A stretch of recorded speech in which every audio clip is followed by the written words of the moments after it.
All right, so we are back. So welcome everybody to another episode of the Fulfilling Destiny podcast, or FD podcast for short. I am your host, Jan-Marini Pacleb. I mean, you should know my name by now. This is like 10 episodes in by the time this episode comes out. So we are here with, I would say a guest favorite because you're one of my favorites right now. We're back with Elise Gary. And our new MVP for today, we are with Paulo Batista. I hope I'm saying that right, right? Oh yeah, you're good. And we will be talking about the topic of transgender and all the nuances that we're able to fit in about an hour or so. So since we know a lot about Elise already, I'm going to pass this off to you, Paulo. Introduce yourself to our audience and give us a little bit about yourself. Well, it's nice to meet you guys for once. Thanks for inviting me to the show. I am a 36-year-old transgender male, so female to male, post-transition now, 10 years, going on 11, so technically a tranpa in the community. I love True the puns. story. It's true. So it's kind of it's nice to be in that part of the community to support the newer generation and be there for them. I'm still going through my journey myself. It's never really over. As far as, I'm living here right now in San Diego, California, beautiful San Diego, and working here. Unfortunately, I'm still in my uniform, but working at Target right now as property management, and just loving what I do. Right now I'm also on the journey of trying to enlist in the military with the transgender band happening. So that's one huge hurdle we're gonna beat this year, or for 2021, definitely. Otherwise, I'm here to share my story with you guys, my journey of the last 10 years, if not prior to that too. So. Actually, because you brought up military enlistment, the person I was having this conversation with last week, his name is Frankie. He came from a military family, his father, blah, blah, blah, blah, blah. They were all part of the US Navy. And then because of his identity, at the time it was a ban, like he wouldn't be able to. And he did the ROTC and everything else. But then now, I guess, with the ban being lifted, I would think that he would probably consider joining again. Is that supposed to be slated for next year, or is that I actually don't know entirely for sure if the ban had been No, lifted. definitely. I'm on top of it. Like, I've been trying for the last, God, 6 months, if not prior to that. But when Trump and the tweets happened, I kind of backed down for the last 4 years. Yeah, so it kind of went to backdraft. But I've been trying again for the last 6 months, just because I'm winding down with my age limit, and I just didn't really care anymore. And the grateful thing was the election being around the corner. It took me a while. A lot of recruiters have been really kind of negative in this stance, not really helpful. But then again, the DoD instruction manual that everybody's receiving isn't very clear either to the stance of what should be done or what is needed and how to get through.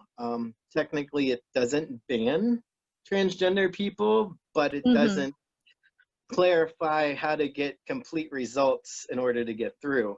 So it's in the oddball, in this hard middle situation. And then again, recruiters, I hate to say it, a lot of them don't get so many recruits, especially now with job loss and COVID hitting. They're just getting overwhelmed with people just trying to get in to get a job. That it's hard. How do I put it? I'm not saying they're bad recruiters, but they're trying to take and get the easy ones in. The easiest one to process paperwork, you mean? Yeah, it's a job. Recruiting is a job, no matter how you want to look at it. And again, they don't get the answers they need. So the process for a transgender enlistee is a very long process, because nobody wants to answer the questions clearly, especially with the tweets and the ban being what they are right now. But again, the election happened, and being so close, Biden swore up and down that he is going to reverse it. So going through a lot of the articles. He's already said that it's going to be one of his top 5 executive orders within the first 100 days, if not sooner, to get that reversed. And the great thing is the policy already exists. There's nothing to change. Like I said, the DoD isn't banning transgender. Instruction manual is not banning transgenders. It's just the tweet has put a block. So with the policy already existent, it should take less than 30 days for once the executive order hits for us to go right through. The only difference that's making it technical right now is with Trump, he made it being transgender or somebody diagnosed with gender dysphoria a medical condition. So with the military, that requires a waiver. You're automatically disqualified unless you can get a medical waiver to prove that there's nothing to prevent you from being, able to do your job. And that's what's getting stopped most of the time, is those waivers just don't make it through, or they're not getting looked at or ignored. So you have to redo the waiver a year later because they expire. So with Biden's reversal, that waiver is not going to be needed or necessary. It's not going to be considered a medical condition, and the only thing you're going to need is be able to meet the requirements that there are. It's post-surgery, your hormones have been stable for 18 months, psychological stable for 18 months, and your gender, basically, that you're not going in to transition or get your transition covered, and that you're stable with everything else in your life.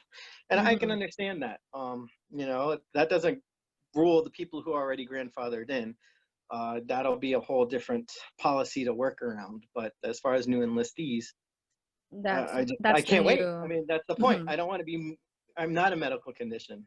By far, if anything, I'm one of the healthiest people that could go in and make it through.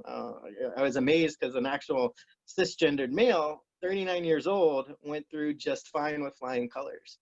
So his 40th birthday was while he was in boot camp, and they said he had the best numbers a lot of people have ever seen. And I said, okay, well, at 36, I should have no issue either. So yeah.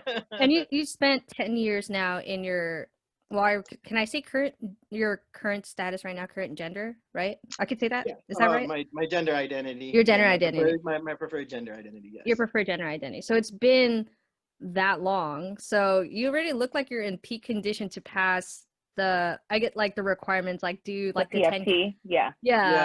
Yeah. So that's good too. So the only difference, I think they are a little lenient due to my age. There's different running times or, necessary needs. But even then, when I go in, I want to be able to be at the front and be able to help the recruits in the back. So I already see myself being, even in the enlisting, as a grandfather, as I am as a grandfather to these, trans youth that exist. I feel the same thing. You're going to have 18 and 20-year-olds in here not knowing, anything. And I have life experience that they've yet to even know about. So for them to, be in there, I want to be one of those people and be like, yeah, how can I help you? Let me be at the front. You're lagging. Let me be able to have enough energy to go back there and help bring you up to the front. So that's just part of the leadership I want to be able to prove and bring to the table. And, anything's possible. So I want to be ahead of the game. I don't want them to have any reason to be like, well, you're disqualified. No. I have high goals. It's been a dream, God, since I was in high school. I did 4 years of ROTC in high school. And you have a preference? Well, at the time it was Army. Now being here in San Diego, and I have a partner of 8 years who's been in the Navy now for 18 years. With his background and experience with the military, I want to go on the same rate that he exists, IT, IT1, and just to be able to have, going in Navy now with his experience and knowledge would just help me in where I want to go. So Army was great when I was younger. No, it's okay. My joints are not 19 years old, so I have to be a little weary about doing, huck marches. That's not me, but I do see myself being able to put talent elsewhere with another branch. So with another branch, yeah. Yeah, Air Force or Navy. yeah, it's a big Navy versus Air Force battle in my family. So it's kind of like, so are we not going to talk about other branches? Like, you know, my dad's retired now after 21 years of service. And I know Elise, your parents, or at least one of them, also was in the military as well. So we're a very big military-ish family that we got going here. So hooray. Yeah.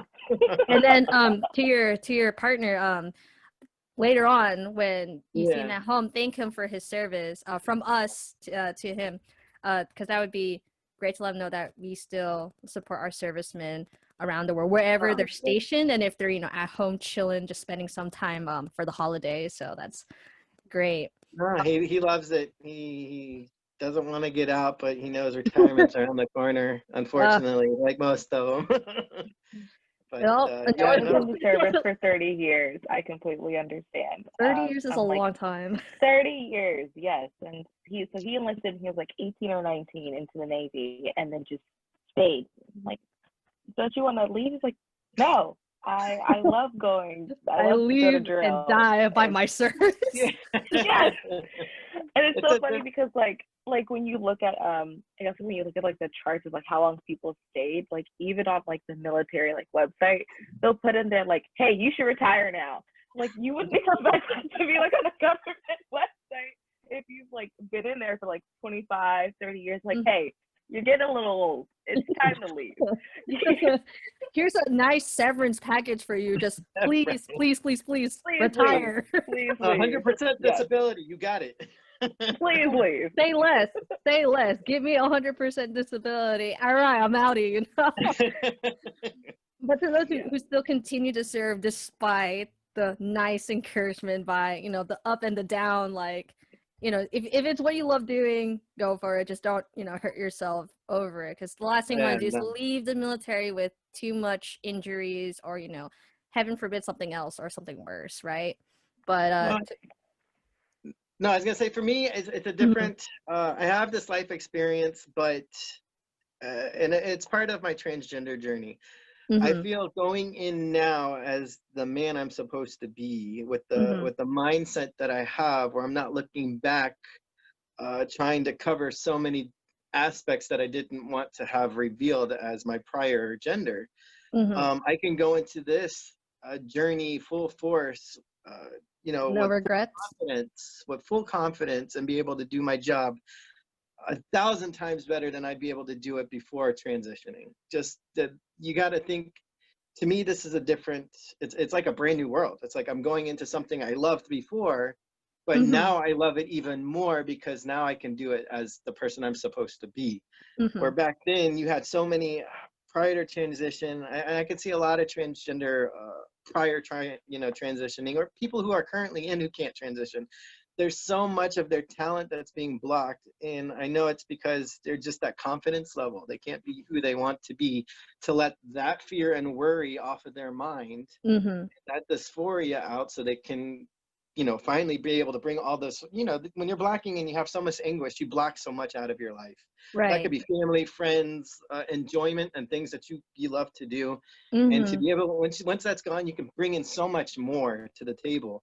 And that's leadership in general. I mean, I can see so much, you know, if I told you the few people, not even trans, I've told my story now to a few people how I'm enlisting, and gay, bisexual, LGBT that have been in, that have gotten out because of the fear and what they've been through. Just being judged or, you know, discriminated against by different leadership and just other people. When they hear leaders like me wanting to join, they said, we wish we would have had you then, because we would have stayed a lot longer. And I would have put so much more effort in, or the love would have still been there, but instead they grew with the fear that they got. And they got out.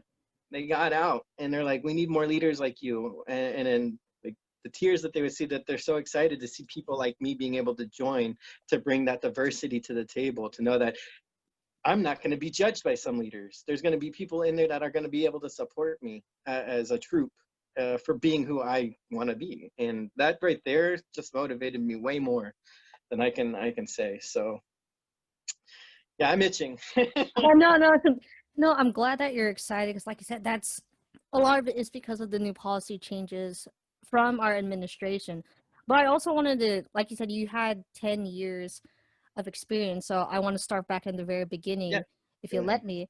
So, for like how I referenced my friend Frankie, I asked him what was that moment for him, if there was a moment, right? If when things felt different, where you if you had like gender dysphoria and stuff like that.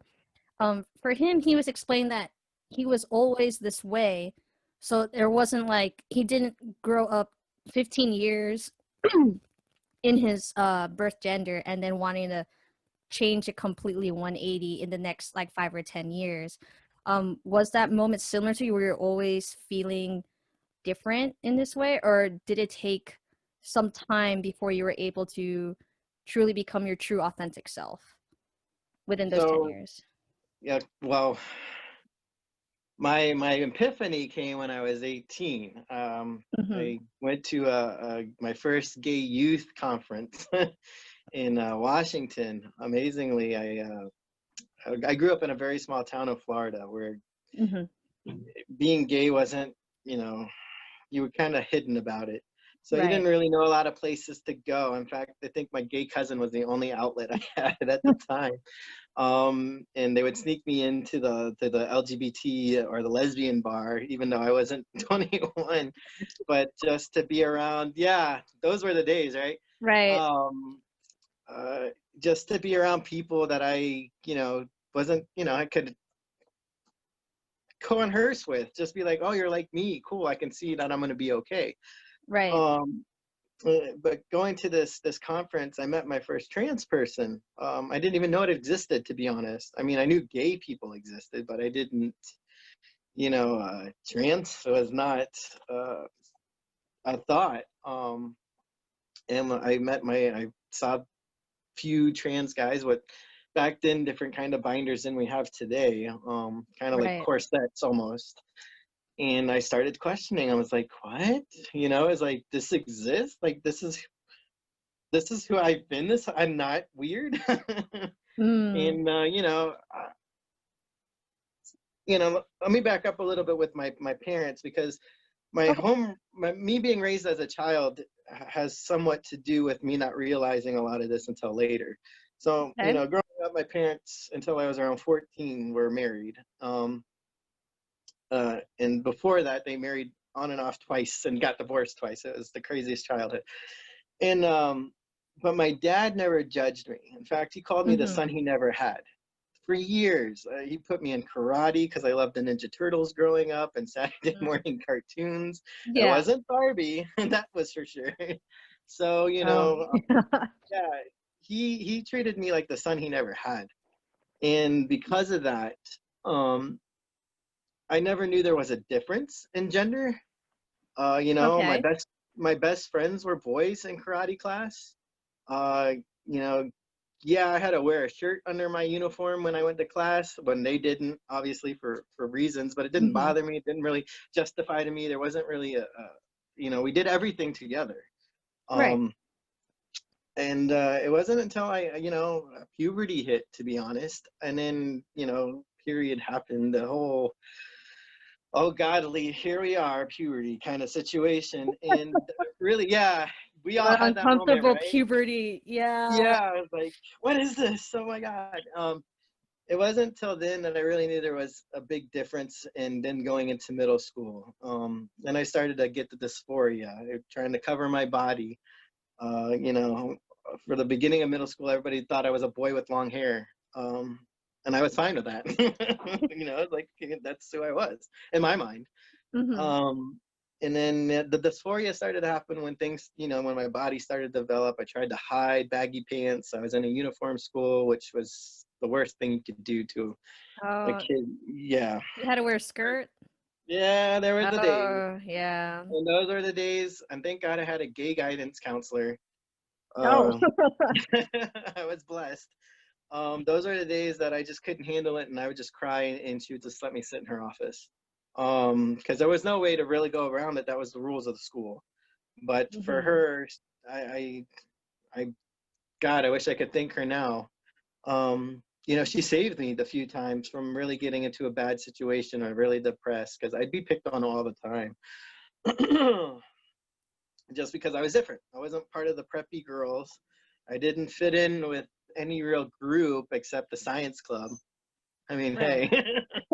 But we were just all different in science club anyway, so it was fun club. I miss it. And then you know, when high school hit, I just kind of ventured into the fact that I thought maybe I'm just LGB. You know, there was no T then. I didn't know it existed. Maybe I just thought I was gay. So I just followed that route, even though I didn't feel like a quote unquote butch lesbian, even though I really liked the masculine feel. So I just kind of hid myself into ROTC and became a leader there. The Mm-hmm. uniform made me feel more masculine all the time, so I had no problem wearing the camouflage and the BDUs. I guess that's why I have such an attachment to it. Besides, you know, nobody in ROTC ever judged me for being different. Right. And that was the feel. We were all Mm-hmm. misfits. Mm-hmm. And so all through high school, got a college scholarship playing softball, you know, and nothing ever really forced me to be more feminine than I had to be.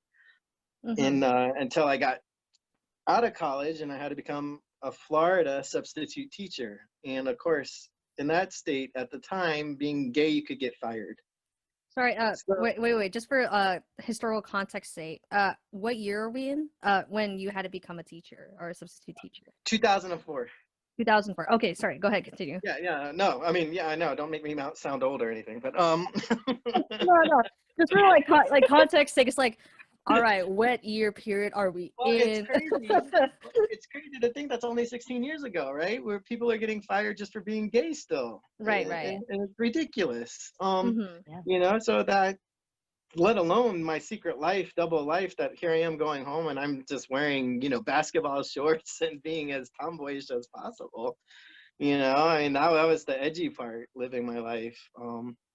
That was the edgy But part.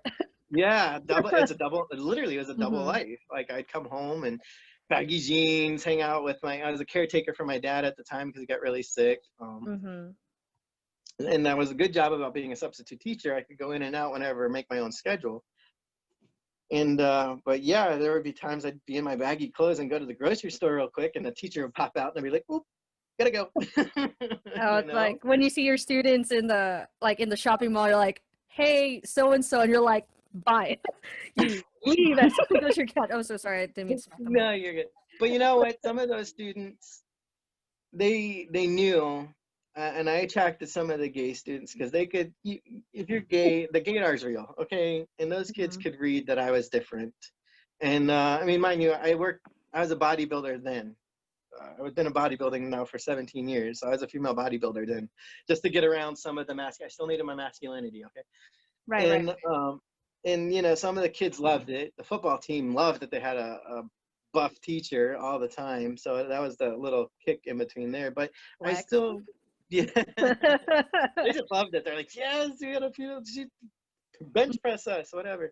It was a good kick with the kids. But you know, I still gave comfort, and I wasn't open about being gay. I mean, I really didn't date anybody then. My dating life was non-existent. There was no life there. Mm-hmm. And just because too much to handle at the time, taking care of my dad, it wasn't even important.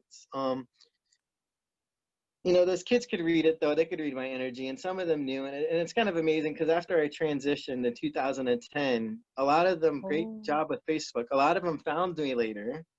And they're like, oh my God, even people from high school, past friends from high school or students that I would run across, they're like, God, we can really see the real you now. Like, this totally makes sense. And, you know, I haven't had any bad backdraft from anybody from high school or any of the kids. They're like, if anything, they're happy. They're happy to see where I am and how far I've gone in life. Just the things I've done with the community or outreach and just they see that confidence level. I mean, they saw a little bit then, but now they really see it. And it's been a really positive light for me. Haven't really come across any real negativeness being trans or transitioning with friends or family. Just a few conservatives, but You're putting that's it life. lightly. Yeah, coming from my small town, there's a few conservatives that in the gym areas Yeah, coming back. yeah. Yeah. Oh, we know you now. We're uncomfortable with you going to the. I was like, I have a beard better than you. Like, you want me to go to the women? So they just give you that Oh evil wow. eye. But yeah, they give you Need that the evil eye. I'm like, ice. yeah, I'm gonna go. I'm gonna go. So I mean, my license says male. You can't stop me. Peace. That was a need some ice for that fresh burn on that aftershave. Yeah, it was funny at times. It was funny at times. I'm just like, come on, seriously. But I've even corrected my family still has an issue sometimes. I have a half sister who still, I know. messes up at times, and I'm just like, It's been so you long need, now. yeah, I'm like, you need to look at me and really see. They're like, I didn't mean to. I was like, I know, it's just, but we barely see each other. We live across the country, so it's it's hard, especially to travel like that you can't do it often enough for them to really get the feel of how Right, much you've really changed. I mean, seeing each other every 4 to 5 years is just not going to do it. So right. she's got a little decent, a little leeway. Little weird. But if you were to be living with her or see each other regularly, like every week, like Elise does when she travels up and down, you would at least expect that they would be a little bit more comfortable, not comfortable, more like they at least when they refer to you, they do it correctly Yeah, with your true identity. yeah. Yeah. I mean, she's been there, not gonna lie. She lives in Alabama, and I would do some bodybuilding events in Atlanta. So she'd always drive over when we'd hang out. It's not that she wasn't supportive or anything. She Mm-hmm. actually did her first trans march 3 years back, so she was excited about that. So that was eye-awakening. She's like, "Oh wow, this is like really intense. I've never been in a pride march before." So I was like, a little did she know that that Oh, little bit got recorded for a documentary and put on Netflix for Janae huh? Kroc. I don't know if you know Janae Kroc, professional power lifter that transitioned. But Mm-hmm. I was like, yeah, this is going to be forever. You're on Netflix forever. This whole thing is forever. Get used to it. She's like, how does this even happen? Oh man. Speaking about So, pride though, I actually okay, this is just me being like my baby bi self. I actually haven't been able to go. Okay, my reasoning. Okay. Hold on. You're not Before the I only one. I okay, haven't either, and I live in LA, so it's like see, I'm completely sitting. there you go. Air high five on this. Okay, my reasoning is every single because it's in okay, please don't doss me that it's in June, right? So okay, just making sure I got the months right. I mean, it is in June, but like it depends on like where you are, because like Palm Springs is like November, so yeah. like Oh, okay, yeah, okay. All yeah, right. yeah. At least for San Diego, it's in June. Every single time it's popped up, it's when a heat wave has happened. And I don't do well with heat. So it's just like, I'm not going there to pass out. But I will, like, I check Twitter, Facebook, like everything. And then my friends who are there for me, who are obviously having a good time, who are either part of the spectrum or their allies, are like, you know what, if you're going to go to a pub later, pour one out for me because I can't be there because I don't want to get heat exhaustion or, like a heat stroke, heaven forbid. But anyway, that's just my answer because I'm just like, I need to go at some point. Well, with Rona happening now, it's just like, it's Yeah, I was gonna say this year shouldn't have been bad. It was all online. So yeah. Yeah, I it was really good online. actually, Actually, shout out to my friend, who is a wonderful drag queen, Amber St. James. She oh, performed. she did. So yeah, she's one of the bearded queens in San Diego. Oh, Gotta show a little representation for the non-binary. So right. yes. Add her, like, if she has socials, just drop her down so you can check her out. But actually, aside from that, because you were talking about your physique, right? You said you were a bodybuilder at the time, and I'm assuming you still are now, on yeah, and off. no, I'm still competitive. I've actually got a transgender team on Instagram. We have our own little chat room. Oh, Yeah, that's we're all neat. we all want to go to the same show and compete together at a cisgender show where it Mm-hmm. would be a team of hopefully 8 to 10 people that compete on the same stage rather than where you see one guy going, you know, feeling a little uncomfortable going to the stage and being alone. Like I feel that takes a lot of the fun out of a contest because you're so stressed about blending in. But if you have an entourage, you would feel it would be Well, not even an entourage, knowing that you're stepping on stage with 2 or 3 other trans guys rather than just by yourself against a group of cisgendered people. You're like, oh, I feel more comfortable. Like I got guys like me on stage. I'm not alone. I can do this. Like the stress alone will help them perform better. Just your body's when you get to that part of a contest, stress makes you hold so much. We all know that. The water, excess weight. So to know that, you know, all of us training together, coming in this together, showing up together, I feel like the stress of that is going to be gone, and it'll allow the full potential of these athletes to be able to show their true self and be up there at their best peak, which hasn't been done yet. So we're working on it. We're looking for like July. I said we'll see with my enlistment. But I should still be able to train and stuff even after the 8 weeks. The 8 weeks isn't gonna really tear me down. I don't see that being an issue. But yeah, that's one future goal here, just to keep that mindset up. But yeah, I'm still competitive. Okay. I have a question, if you don't mind. I'm gonna insert this in. No, go ahead. As we've seen, like in the news, like I said, in like the past like 2 years, like we've seen a lot of people who are now transitioning and who want to compete in, say, like the Olympics, or who want to compete, who want to compete, like say, like in high school in their track and field. And I know the answer as someone who's a part of the community, but just for people who are listening, and so they can kind of like fully understand, like, you are competing and you are trans.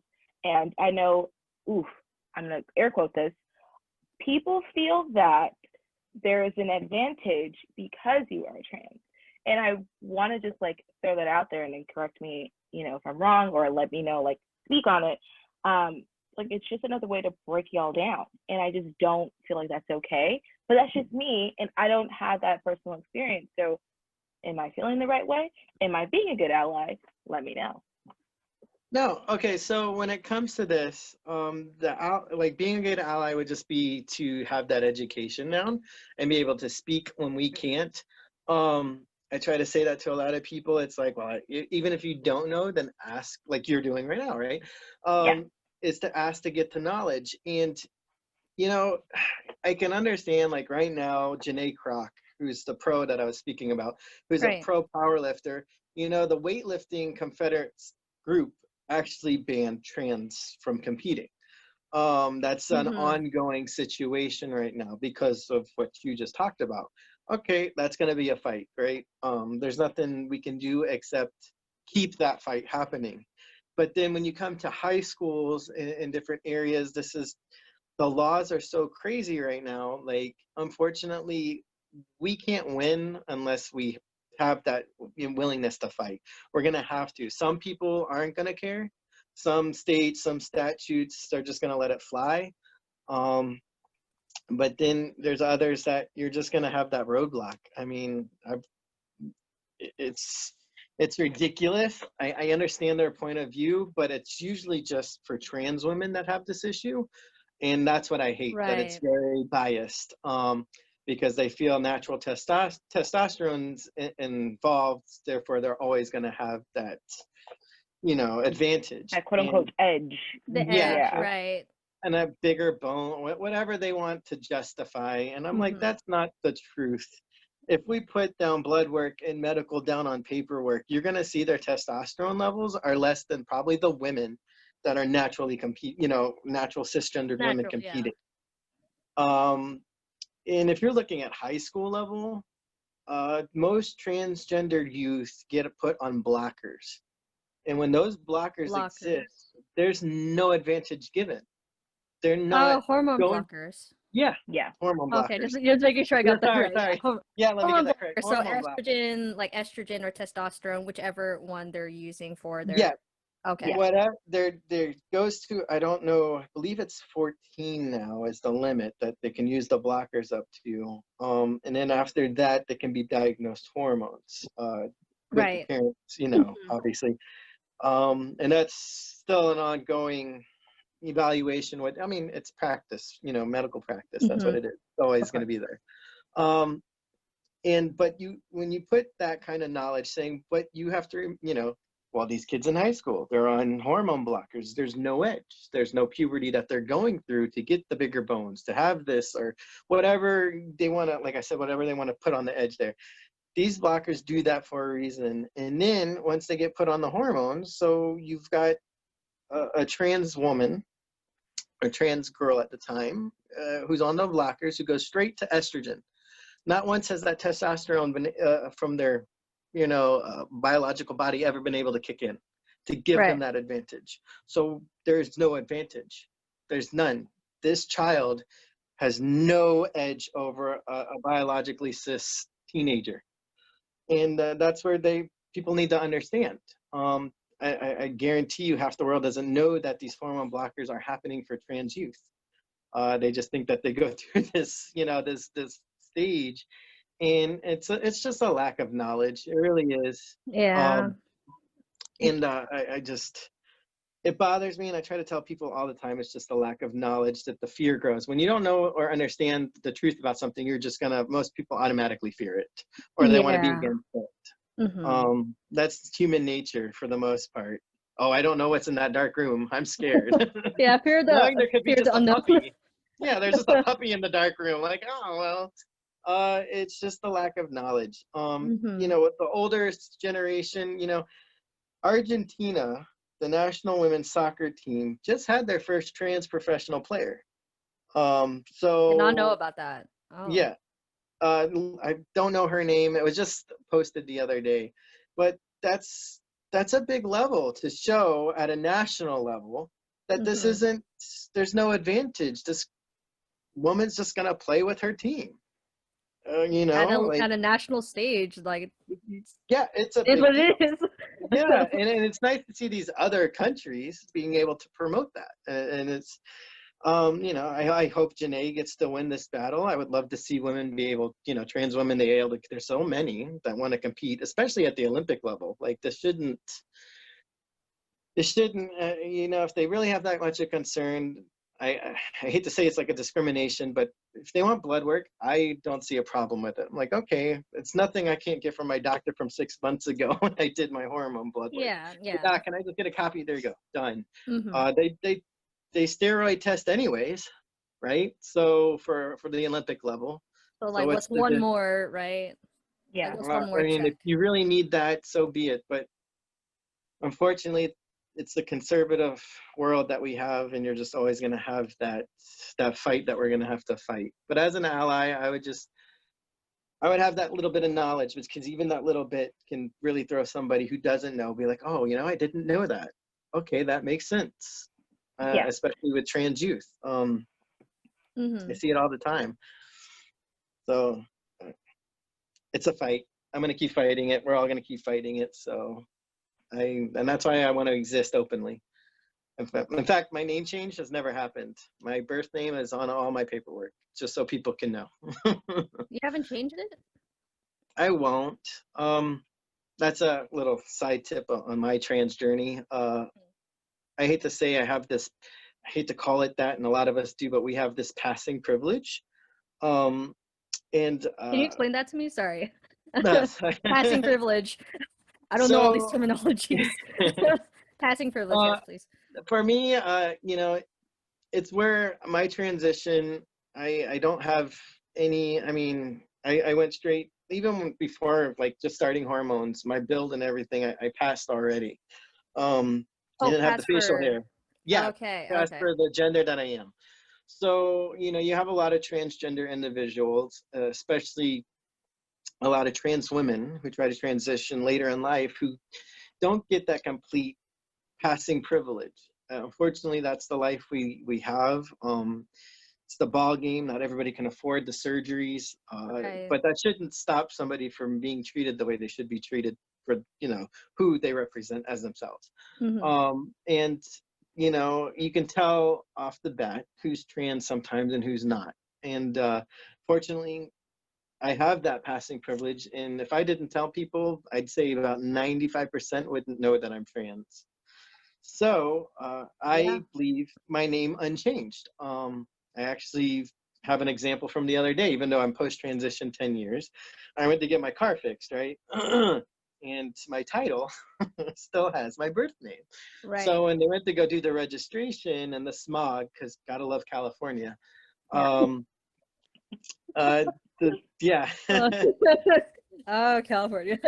Yeah. Yeah, the tech, you know, they got to look at all that. The guy, the tech, a very conservative tech, you know, looked at me. So how does one get the name Paula Marie? And I'm just like, ooh, Oh, so that's your. Oh, okay. yeah. I said, now I can either say that's just a situation, or I can explain and educate, right? Right. So Right. I Right. looked at him and I said, well, you're not gonna believe this. You're really not, but I'm trans. He's like, what? I was like, I'm transgendered. So not like trying to surprise you or anything, but people like me exist. And he just, Right. his mind, deer, you know, eyes were like deer in In headlights. headlights. Oh, good. Like the How did you math get such a, equation meme, just like, Yeah. what Yeah. is going Like, on but here? your yeah, name like is I this, don't but you look understand. like this. Like. He's like, you have such a great mustache. How does somebody get a mustache? Did that take a long time? And I'm like, oh, here we go. And you Actually, know, that's actually one of the questions I had for you. Did it take a long time?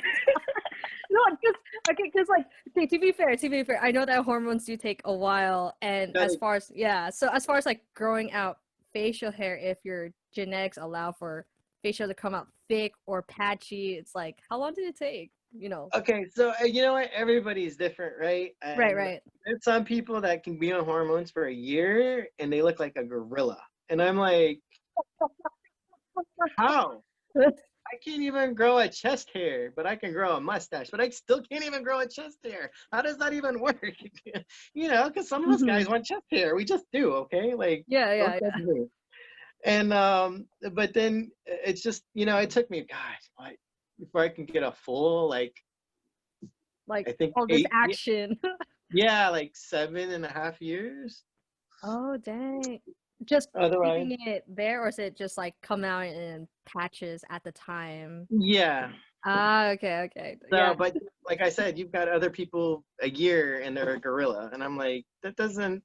I don't.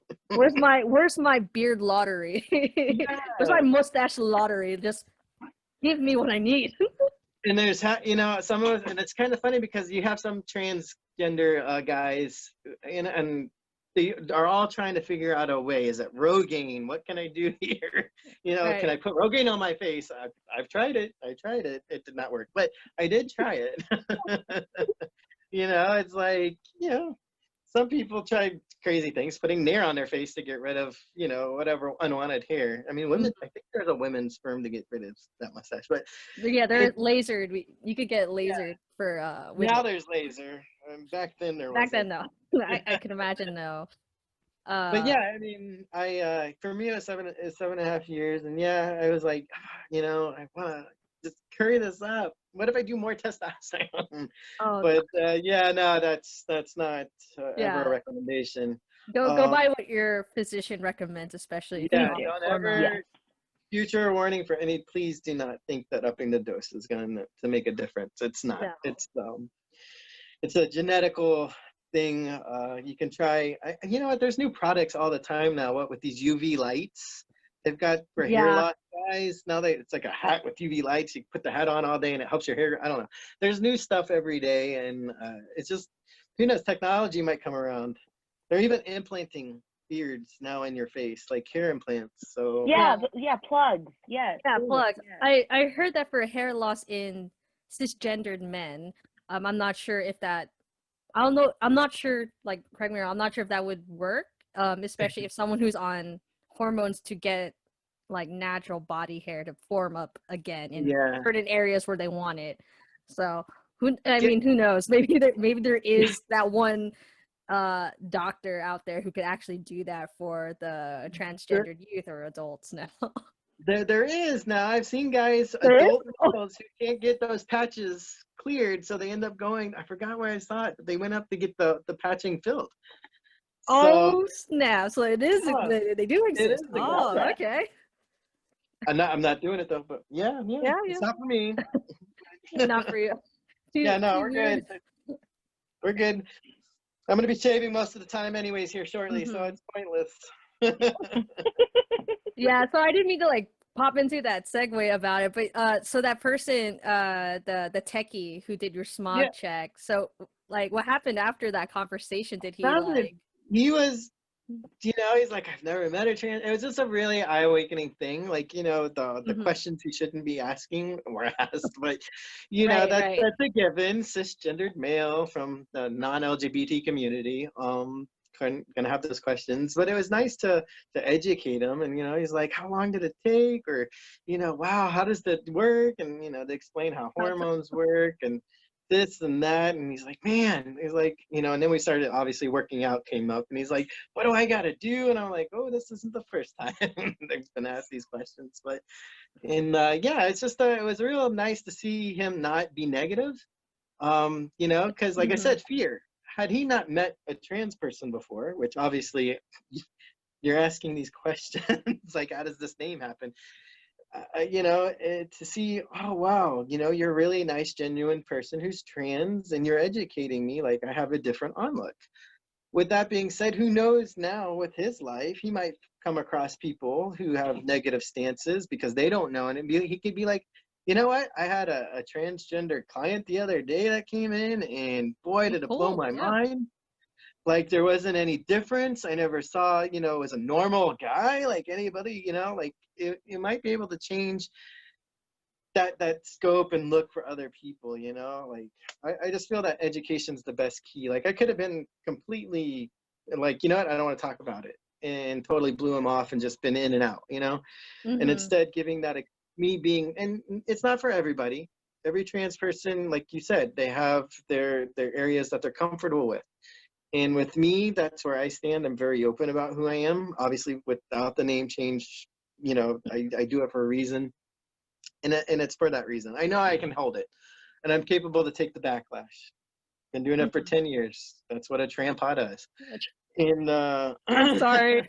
That's it just sounds so funny to think about. I was like, trap. Oh, jeez. but there's going to be us elders in the community, and that's what we do it for. I want to be able to, the newer youth or newer individuals who come forward aren't going to know how to take that kind of, they're still coming to terms with their own confidence, let alone be able to stop somebody throwing all these questions at them without asking Mhm. permission first. So I Did just, that take a lot of time? Just like for you personally, did it take a lot of personal patience to answer some of these invasive and potentially like rude questions as you were in this 10-year journey of yours? Like, did it take a lot of uh practice to keep whatever you were feeling inside so you don't write them off, like you like blow this person off, like for example, right? Did it take a lot of time and patience for yourself, or you were just like you said, you were just pretty open about trying to explain yeah. what it was?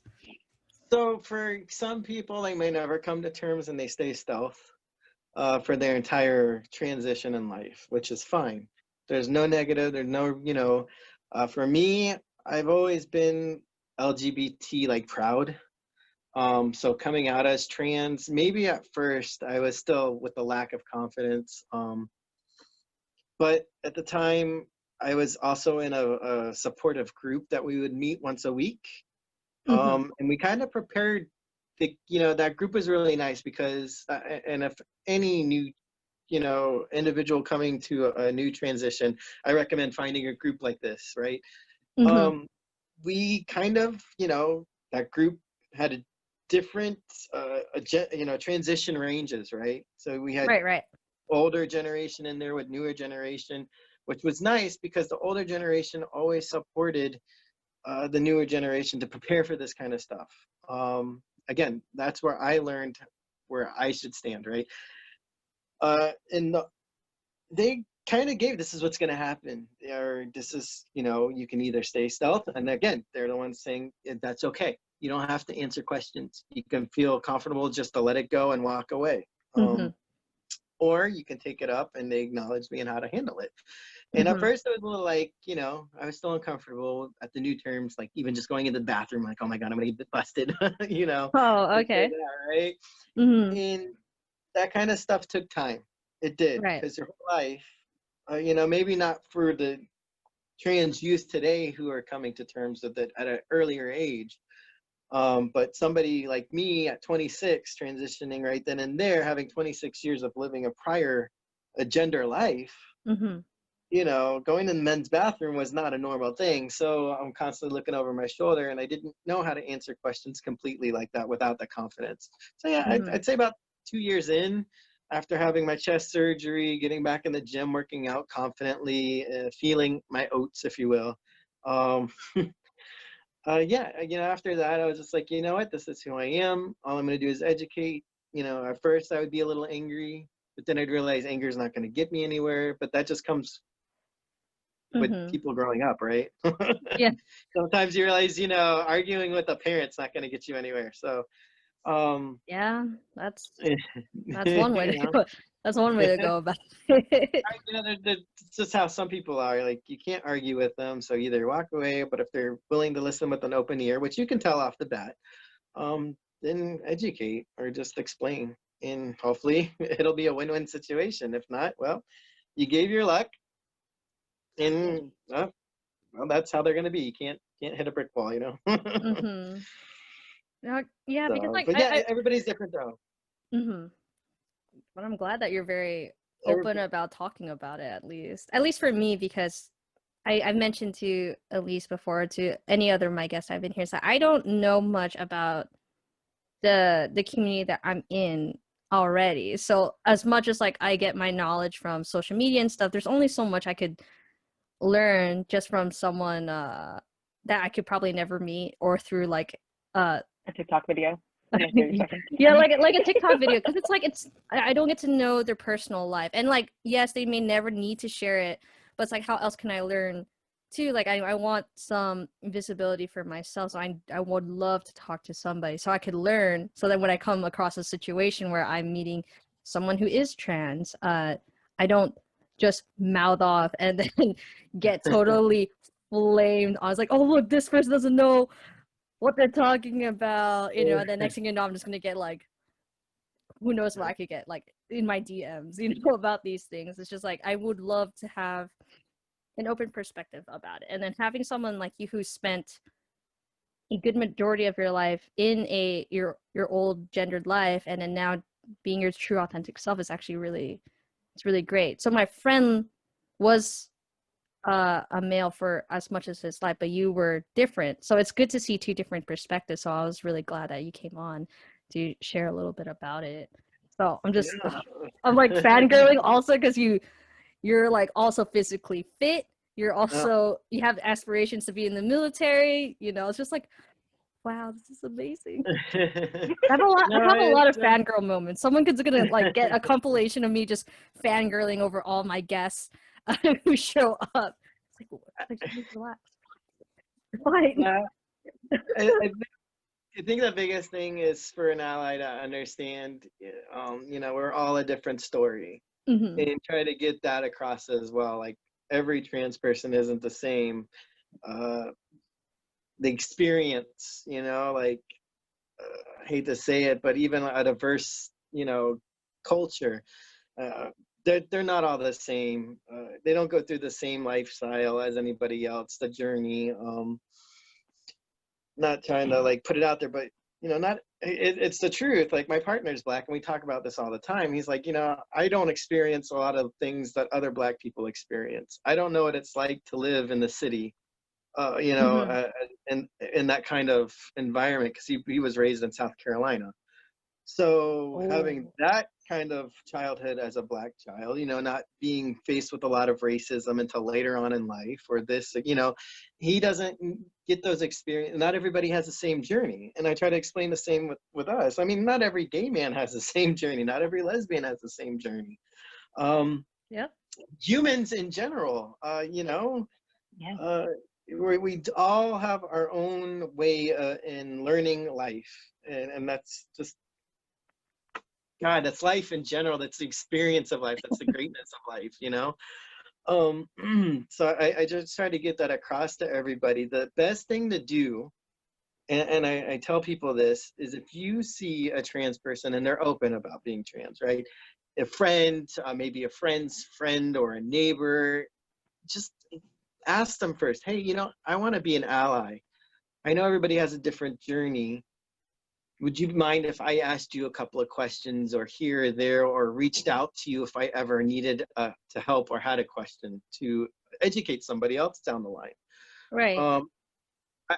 I'm going to say a good, God, 90% of the time, nobody's going to have an issue. In fact, we'll want to bring you in because we want to be able to spread the knowledge.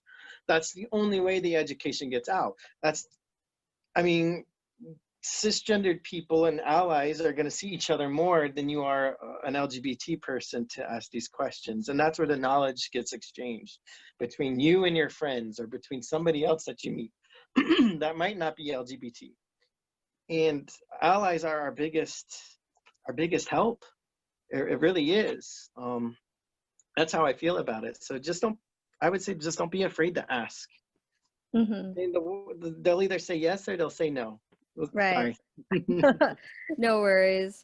Yeah, because well, I mean, when you think about 10 years ago and then now, aside from you going and potentially being enlisted soon within the next year or so, what's next? Aside from that, any other future goals? Is your, if it's wrong to ask this, I'm so sorry.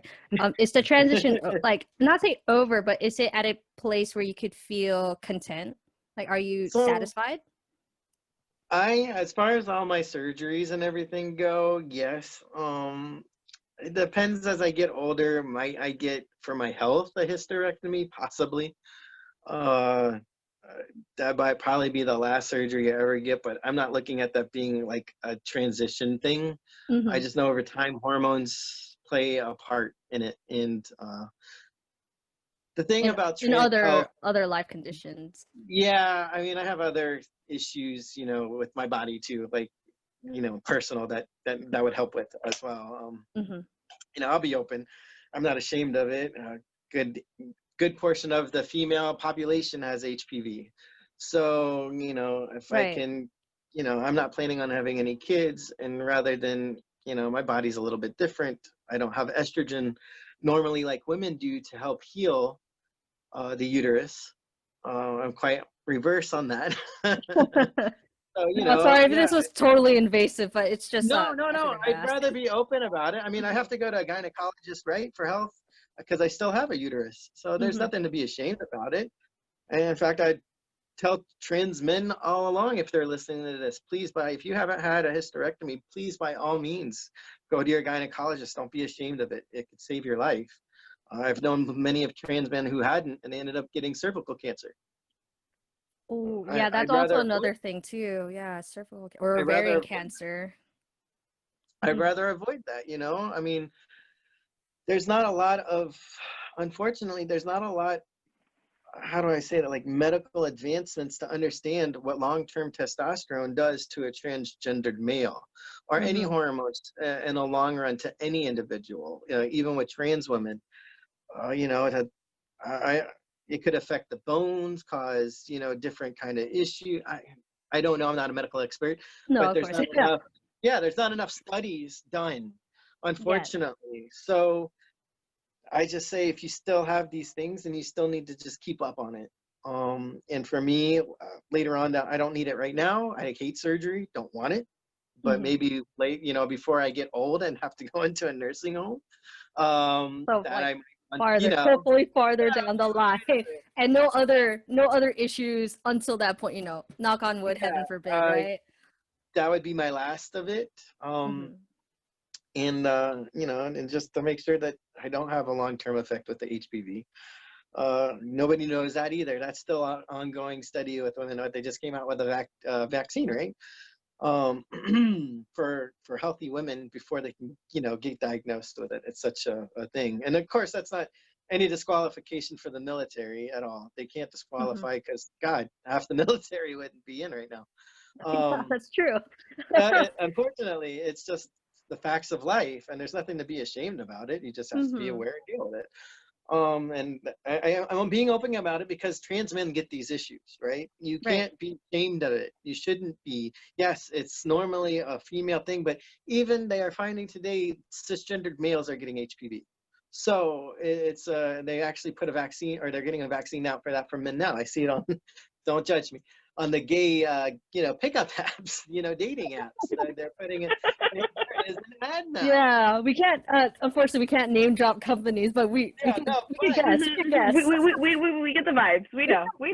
Yeah, We all know. but Also the thing is- disclaimer: yeah, date no, responsibly. no Date names, no responsibly. names, no names. But it did blow my mind that they are trying to come normal with it, or make it a normal thing. Like, you should get that men should be getting checked up on this kind of stuff too. That it's okay, and that's the only way things get taken care of, right? We have to make sure that these things are come to normal, even just showing that being trans is normal. It's just to make, these aren't issues anymore. And it helps prevent stuff, Mhm. it really does. It can save lives. Like, if anybody, oh, you're transitioning, if we could come to normalization that transgender people exist, and this is just part of life. Like, don't treat them any different. Don't hate people for it. Don't be, it's against your religion. If that's how you feel, then just step away. But this is the normal deal. Make it a normal thing. Cool thing, with Target is they're doing pronouns to make that a normal. They're putting pronouns on your name tags. There So we he, him, it. go. Thank you, And Target. they Not sponsored by wanted to Target. no, not sponsored by Target, but to see, sorry, not the, I'm just saying, as a Yeah, big yeah, corporate, it's nice to see, this could spread to other companies to show that it's normal to have pronouns before your email, before your name. Like, what, Elliot Page just came out, I've and it's heard. okay, Yes. that's such a big deal. Like, I'm so excited for that, because just to see the turnaround of changing his name on all of his past work, not even second guessing in articles. It's just straight he. That just blew my mind, because it just means this is becoming a normal thing when it wasn't before. So, Mhm. Especially with celebrity has a lucrative background in film history, and then now there's this new development, and that's I'm like I stalked Elliot Page's Twitter, and it's like all these outpour. Okay, sorry, Elliot Page. There's outpouring like support from other his co-stars and past directors, and obviously fans of films. I know there was some backlash depending on which community they're who was sending And there those. always is. There always Yeah, is. yeah. But the majority from what I've seen, if it's like 10 tweets to one, flame, like I would rather see 10 awesome outpouring support for Elliot Page, or to anyone who's a big name celebrity and they have a new life development, whichever life event it is, transitioning, or they're getting married, or they're Yeah. expanding. Like, come on, man. No, let's not be flamey, but it is, the world is what it is, and there's gonna be those Well, individuals or groups out there who's gonna disagree, which is kind of like, come on. and the thing that gets me is, like, before religion became a big part of society, many cultures way back, this was normal to have a third gender, a spirited Yeah. third spirited gender. Mm-hmm. And I try to educate people with that. I'm like, Native Americans in Brazil, so many tribes had it. They still have it. Taiwan, all, so many different cultures where it's normal. It's not even second thought about. And then, now today it's like such, I'm like, no. And then to see this, like I said, for me, the biggest thing with this is how quick of a turnaround that for Elliot, to see all of it change and just the support. I'm like, wow, it's really coming to terms this time. Like, it's not being second guessed. Yeah, you got a few people here and there, but the quickness of it blew my mind. Yeah. Just blew my, I was like, yes, finally. And then, the cool thing I thought about Elliot Page, I mean, I would like to do more research, but the way their pronouns, they use they and he. Yeah. And so you had Yes. both binary and non-binary, which I loved because, all right, I know one of your questions was, what does transgender mean to me? And to me, it's a giant umbrella. Right. There's, it's an umbrella term. And, Mhm. I get this question quite often, actually. Well, what's non-binary? Or how does this work? Can a non-binary be trans? And I said, you have to come to this. Let me explain. It's an umbrella. When you have this thing and all these terms underneath, all these pronouns, all these people. So just because somebody doesn't have surgery, but they come out as transgender, that doesn't mean they're not trans. They're just under this umbrella within their transition of where they're comfortable. They're still trans. If they come out as non-binary, they're still under this umbrella of trans. Trans is just somebody who's not comfortable in the body they were born with, or the identity that they were, that matches their body, or that, that's how I feel. So being trans is how you transition to what you feel comfortable representing as who you are. Okay. Okay. To me, that's really is. I know non-binary that they're born cisgendered female, but they go by non-binary, but still have both attributes. They're still trans. They don't have to fit he or she. They're just, that's who they feel inside, and they're happy because now they get to represent that inside to their outside, which is, I like to say, they're a unicorn, right? I mean, a unicorn's pink, blue. They're happy, they're sparkly. It doesn't matter. We don't know if a unicorn's female or male, but the truth is, when you see a unicorn, it's just a beautiful image, right? Because it's just representing this animal, this creature of happiness, and it's just, I like to call everybody a unicorn, but that's just me. That should be the title for this episode: Meeting Unicorns. Honestly, that's like what the little page, I'm sorry, from like the GSA, Gender Sexuality Alliance, like usually like in the clubs, like that's the page we give when we're explaining to people. It's the gender unicorn. In the comments, yeah. And so you'll fill it out, and you're like, so you can understand like, there is a spectrum of like how you feel, but you're looking at a unicorn, and of course it's animated because we love that. Yeah. And so like, but like there's, because people have such a fascination with people's, genitalia, and I don't understand why, but like it's not there for a reason. Yeah.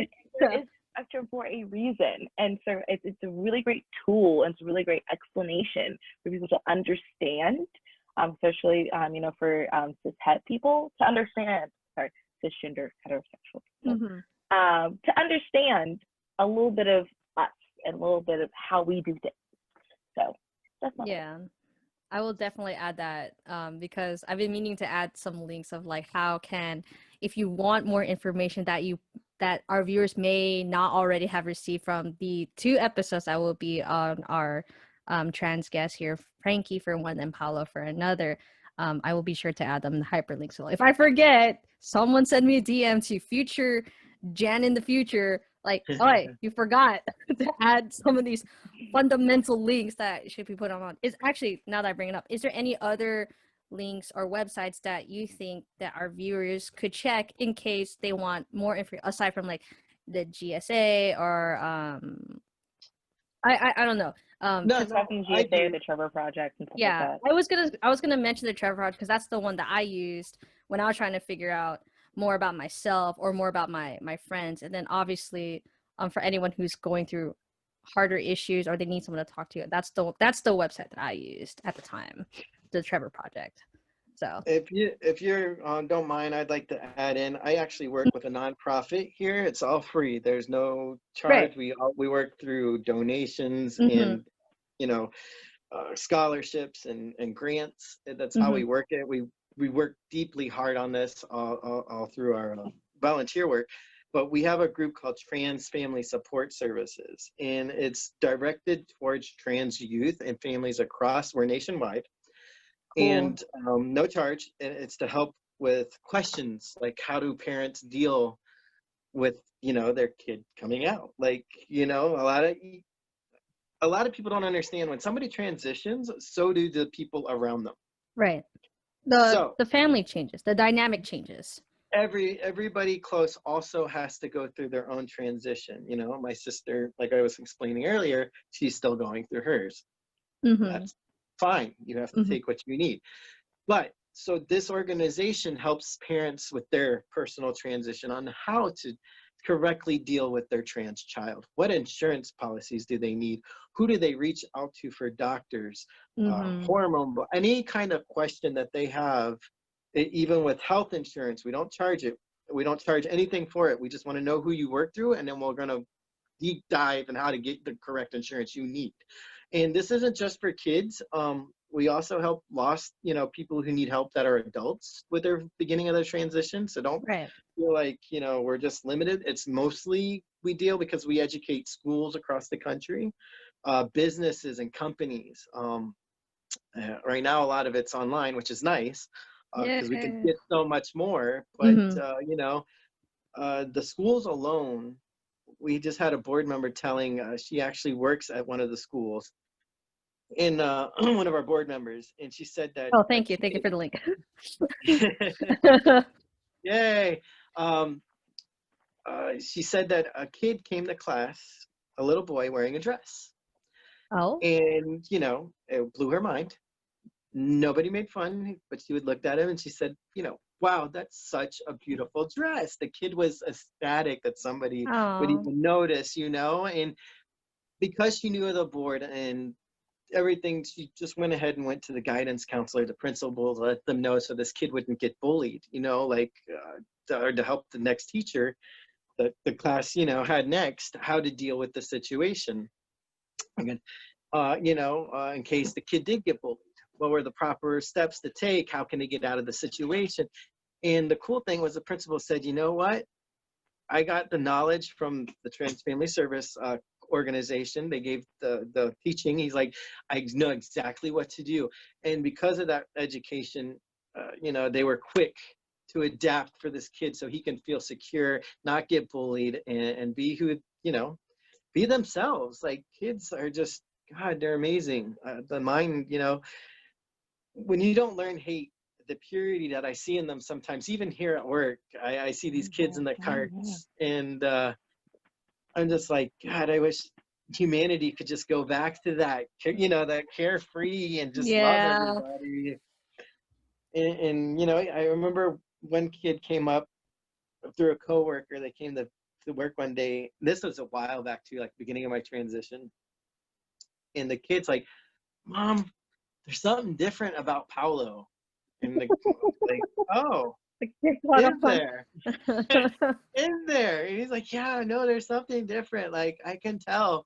Like he's special. And then the mom was like, okay, I'm gonna educate. Paulo's trans. Oh, that's really what?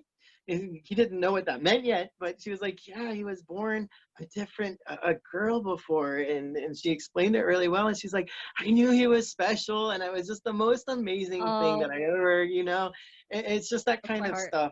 And kids shouldn't, you know, just for wanting to be themselves, they shouldn't get stopped from that. So I like this organization and what they do.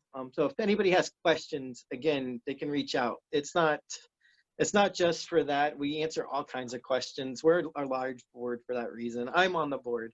So we all get our different emails are on there. And the cool thing is if we get a question that is more like trans directed, they'll send it to me. Or they'll send it to one of the trans members on the board because we've got cisgendered leaders. Kathy, who's president, she's cisgender but has a trans child. But also has a gay child too, a lesbian daughter. So the cool thing is like we're all have our different avenues. So it's not just trans situations. Anybody can feel comfortable coming to the organization. We just want people to be on the right direction and help. I mean, that's what it is. We're one of those communities that don't have to work off money except with the grants and volunteer and the, you know, the free donations that we get. It's hard work, but it's worth it in the end. I mean, we save lives on a daily for these kids. And we've had homeless kids go homeless and they didn't know any other way. And a friend reached out, you know, and we've got them a temporary home. legal battles. You know, we helped get the legal battles taken care of so they can be in a home where they weren't going to get, hate to say it, you know, abused. Right. We've seen that before, you know, and we're like, no, this kid's safety is a concern, you know, so it's, Yeah. feel free to ask any questions to that site, is what I'm trying to say. No matter which way around, we're here to save lives, down to the point, you know, and educate. That's the biggest part. So much information, so many good things to add to the bottom of these, like alongside fulfilling destiny, because we love to support all of our allies, and then especially our community members who are LGBTQ plus, and are, yeah, pretty much it. So like that's my soapbox for it. Since we are coming around like the hour-ish, 30-minute mark, I wanted to ask the two of you any last closing thoughts about what we talked about today, or anything else that suits your fancy for these next 15-ish minutes. I've been speaking a lot. You go, Elise. You go, Elise. we wanted to talk about you, but anyways, yeah, let's go first. Well, first I want to say happy Pansexual Day. Hey! Out there. Yeah. Is it today? The pink. It is today. Let's go. Yes. So, yes, the pink, yellow, and blue flag, wave them high. Yes.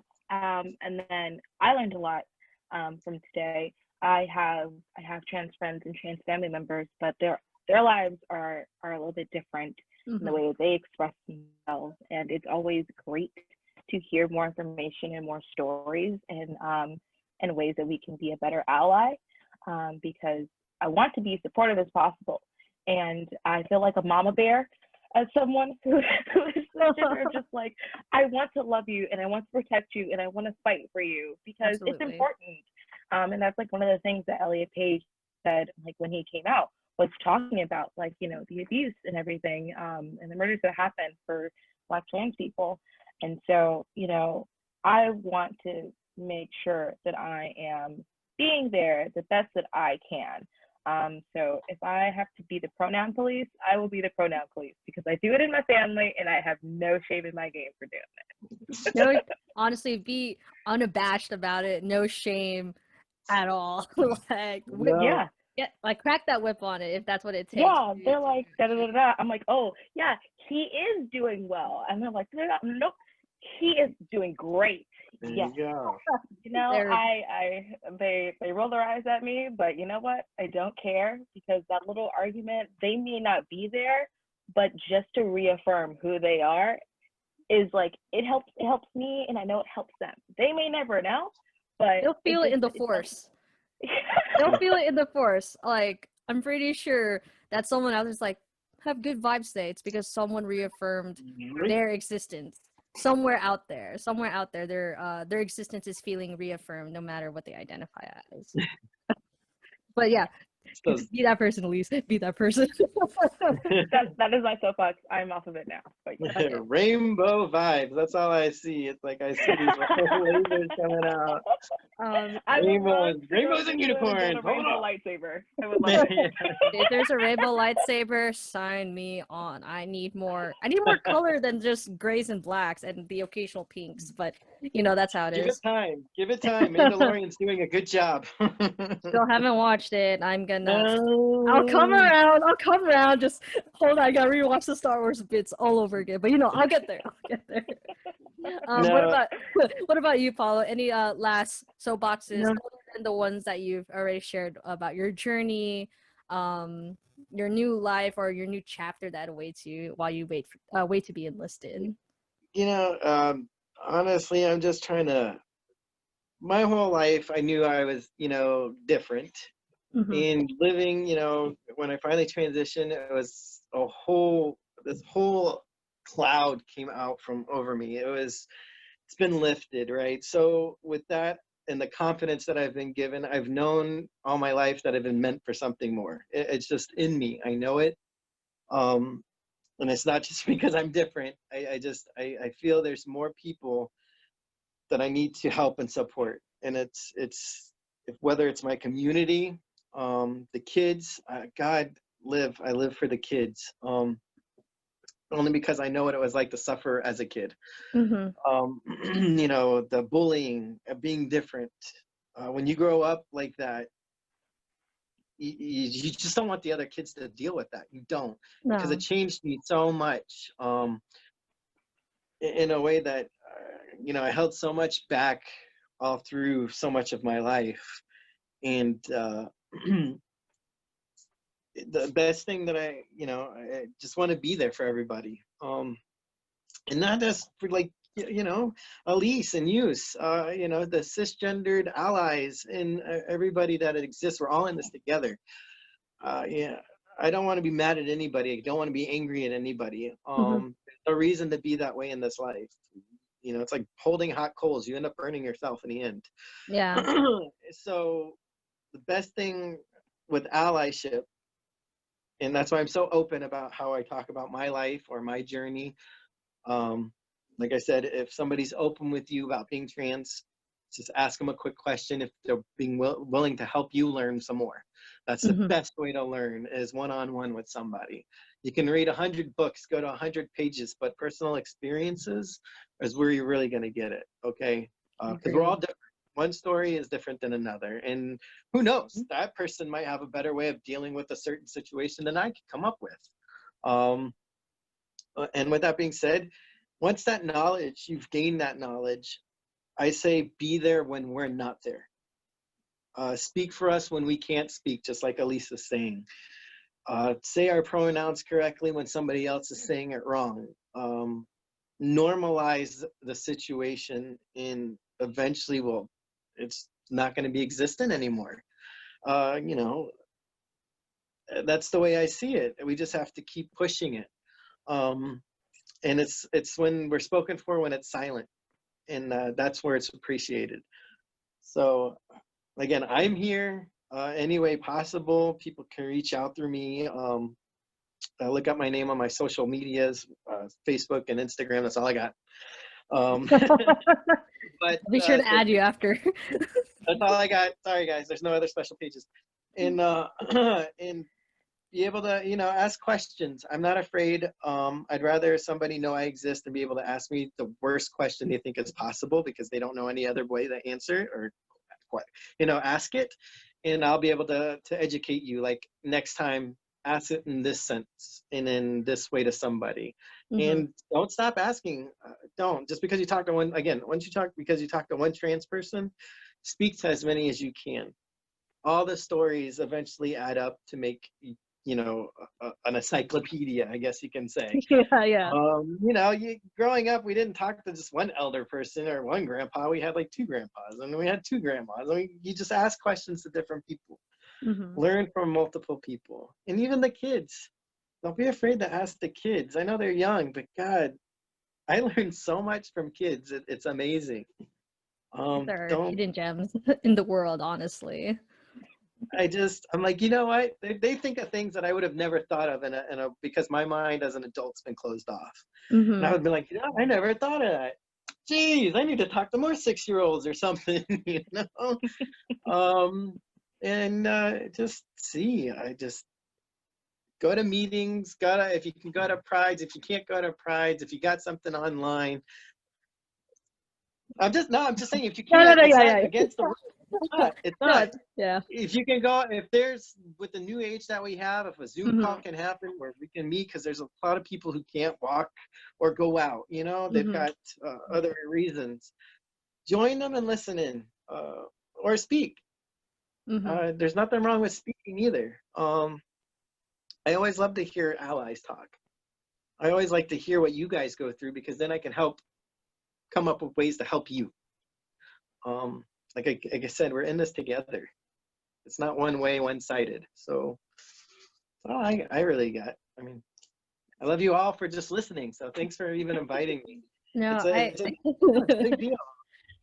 I thank you for being vulnerable, or whatever you were able to show openly to us. Because I know, like, before we actually started this, before I like clapped my hands, like, I was asking these questions, just making sure that I got at least not like everything right, but I want to make sure I was doing this respectfully because, like you said, the only way that the encyclopedia of knowledge that you get is through having conversations with people. Like I've only am personally close to one trans friend. Now I have another person that I could refer to like in my conversations with future people that I meet who might be transitioning or are already happy in their true authentic self. It's like, oh, well, these two individuals have taught me whatever they were able to fill me with. Now it's like, okay, now maybe I'll learn something more. So I think I hope our viewers also could learn something else new, especially from someone who's been in this process later in life and is now in 10 years of having this journey and is now happy or to the happy now, at least in before back then. So it's eye-opening for me, especially since I have like I at least I try to be very honest with every episode. Like whatever knowledge I don't know, I try to make that as clear as possible. And then by an episode's like, here's what I've learned, and I hope our viewers could take away from that too, because this podcast is not just to educate out there, it's also to educate me, to be a better host and to be more respectful to our future guests as they come in, no matter where they're from or who they are. So I thank you for shedding your life in a summary, because I don't know everything, but you know, for whatever you were able to share in the topic of today, I really do appreciate you taking the time out of your day to sit with us and talk about it. And it's just, and actually you are our second guest who is male, so that's actually pretty cool. That's something to celebrate also. And both of these individuals are both trans males, so it's exciting. Did I say that right, or should I say no, trans men, trans males, transgender men? It doesn't. It's all the. I don't have an issue with it. If there's non-binary individual, that might be a different story. But yeah, as far as me, I am a trans man binary, so I don't have an issue with. Okay, just making sure. Just future reference. Yeah. They're non-binary or something. That's a different story. We actually had this conversation. That's just to bring up a real quote, but because we were talking about you guys. The group was always constantly saying you guys on Zoom, and we're a trans, a trans board or for a trans family support board. Right. Uh-oh. Oh no. Oh no. On the Zoom. On the Zoom. No. Well, this could be a blooper for it. If Paulo comes back, I hope. Is it? Oh well, while we wait for him to come back, so I believe the Zoom call is open for him to come back. Normally what I do say now is gals, pals, and lads. Because, not everyone identifies in certain like gender norms or gender categories. So since I do other things on the side, especially since I have another audience who's not just fulfilling Destiny viewers, I try to end things now with saying gals, pals, and lads, because wherever you fall, there's somewhere there for you without making it sound too dichotomous, like male, female, stuff like that. So I try to do that now. But I hope he comes back because I need to take a picture. I do need to take a picture. I'm sure. Yes. I also the one that I use distinguished guest. Makes people feel a little fancy. Oh. But also my family is from the South, so we say y'all. Y'all. That's the draw.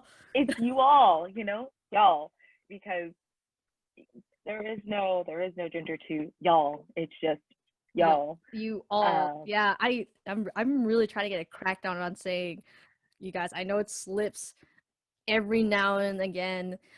It's man, like it's like training a dog, a new trick. Like, try not to say that as often. Should we actually call him? There he is. Yeah. There he is. He's back. Oh my gosh. Is he back? There he is. Okay, now we just gotta wait for his audio and his video so I could officially close out this episode and I could get a picture. There you are. You're back. Oh, you're muted. You're muted. Muted. Sorry, Zoom kicked me out. I don't know why, But Hey, this is supposed to be premium. I have no limit until I end it. So, but yeah, I was just explaining. I'm back. Sorry. No, it's okay. Cause I want to get. I do this for every episode. I want to get a picture with everybody so I could put them all on my socials. Like, yo, follow these people. But yeah, I was saying before you hung up or Zoom kicked you out because it's whatever. It's Zoom. But you know how we greet each other. Like you said, you were referencing saying you guys, right? So I was telling Elise, and now I'm telling you, Paulo, that I try to use these. I don't know if it's okay, but this is the one that I use: gals, pals, and lads, for my other social media accounts. So if people who are more comfortable fitting in any of those bits, then there it is. Elise uses, what did you say again? Distinguished guest? I use y'all because my family's from Arkansas, so we use y'all. Y'all. From Florida. From Florida. As a Southern, so you know, It's I love my family, but they're great. You know, they're great. Hear the tone of my voice. But like as like non-inclusive as they are, they use a word that is so inclusive, and it blows my mind. But I use y'all, and I hate it. I have a dislike for like, but you guys, and like saying dudes is like gender neutral. I'm like, no, it's not. It's not. Just say y'all. Yeah. You all. Is you all. Or just Southern y'all. hospitality. Let people feel fancy, you know? I mean, I think y'all. You got y'all today. You got y'all. Slap it in just real quick, like the heavenly spirit. Like there it is. But I mean, since you're back, and I know you just came back for it to end, but don't leave just quite yet. But we're gonna go ahead and close out the episode. So for everybody who is listening, who will eventually listen to this, we recorded this December. I can't read, my eyes hurt so bad. December 9th, 2020, and this is expected to come out, as if my schedule is as good as it is. It will be coming out on December 18th. This will be our 10th episode. So this will be. We made it 10 episodes. We're almost at the end of the year. We're almost there. We're almost there to the end of the year. And I expect more people to come on. And then I know, at least, I'll have an episode with you soon to talk about the many menstrual products that we have. And then, Paulo, if you have some time later on, I would love to reach out to you again to see if you're comfortable coming back for another episode to let us know anything new. Anytime. You got my information now. Hey, now like just beware for spam texting. Just let it know. All right, everybody. So thank you all for watching, and then I will see you soon. So in 3, 2, 1, smack.